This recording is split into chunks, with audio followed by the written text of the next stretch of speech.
जय गुरुदेव। सच्चा प्रायश्चित पाप की पुनरावृत्ति ना करना है।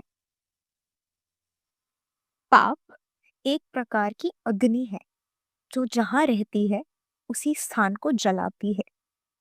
कोई किसी की चोरी करता है। जिस आदमी की चोरी की गई थी उसे अपना धन जाने का दुख हुआ, पर थोड़े समय बाद वह और धन कमा लेता है एवं चोरी के दुख को भी भूल जाता है। किंतु जिस आदमी ने चोरी की थी उसके मन पर एक प्रकार का भार जमा हो गया और आत्मग्लानि की चिंगारी का प्रवेश हो गया। अंतरात्मा हर घड़ी भीतर ही भीतर उस बुरे काम के लिए धिक्कारता है। यह आत्मधिक्कार दुनिया में सबसे बड़ी पीड़ा है। फोड़े का दर्द कुछ समय बाद अच्छा हो जाता है, किंतु आत्मधिक्कार से जो अशांति, उद्विग्नता, बेचैनी भीतर ही भीतर उठती रहती है वह बड़ी ही दुखदायी होती है। पापी मनुष्य मदिरा आदि नशीली चीजों का इसीलिए सेवन करते हैं कि आत्मधिक्कार के दर्द को भुलाया जा सके। उस आवाज को ना सुनने के लिए बेहोश पड़े रहें, परंतु इससे कुछ भाग लाभ ही होता है। दुखती हुई आंख में अफीम डाल देने से दर्द बेशक बंद हो जाता है, पर उस दर्द से शरीर को जो हानि होती है उससे बचाव नहीं हो सकता। नशे पीकर या नाच, सिनेमा आदि मनोरंजन के स्थानों में जाकर थोड़ी देर मन बहलता है, परंतु शांति नहीं मिलती। मन ही मन आत्मधिक्कार का दर्द उसे कचोटता है। फलस्वरूप उसके चेहरे पर डरावने भाव उड़ने लगते हैं। शारीरिक और मानसिक स्वास्थ्य नष्ट हो जाता है। जो एक बार पाप कर चुके हैं उन्हें उसके दर्द से छुटकारा नहीं मिल सकता? ऐसी बात भी नहीं है। पश्चाताप द्वारा छुटकारा मिल सकता है। पश्चाताप का सबसे श्रेष्ठ मार्ग ये है कि जिस आदमी का अपराध किया हो उसी से क्षमा मांगनी चाहिए और जो कुछ बन सके उसका मुआवजा अदा करना चाहिए। केवल बातों से पश्चाताप नहीं होता।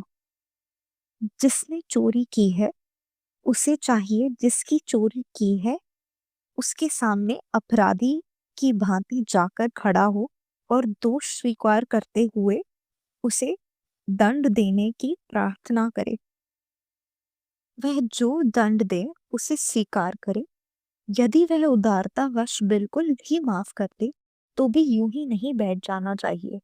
जितना धन लिया हो उतना, या परिस्थिति वश ज्यादा कम हो तो उतना उस व्यक्ति को लौटाना चाहिए।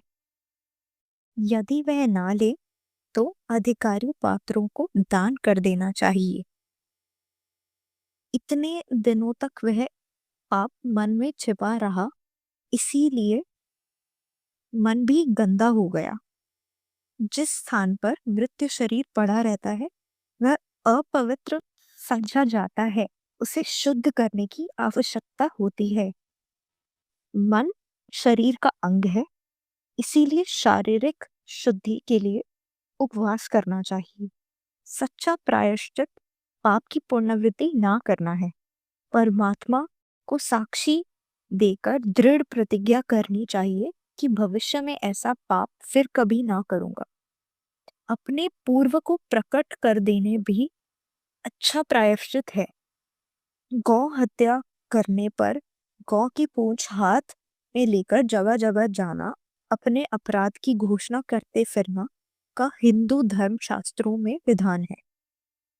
कारण ये है कि जिस प्रकार का पाप एक बार किया था वैसे ही फिर भी बन पड़ने का अंदेशा बहुत रहता है।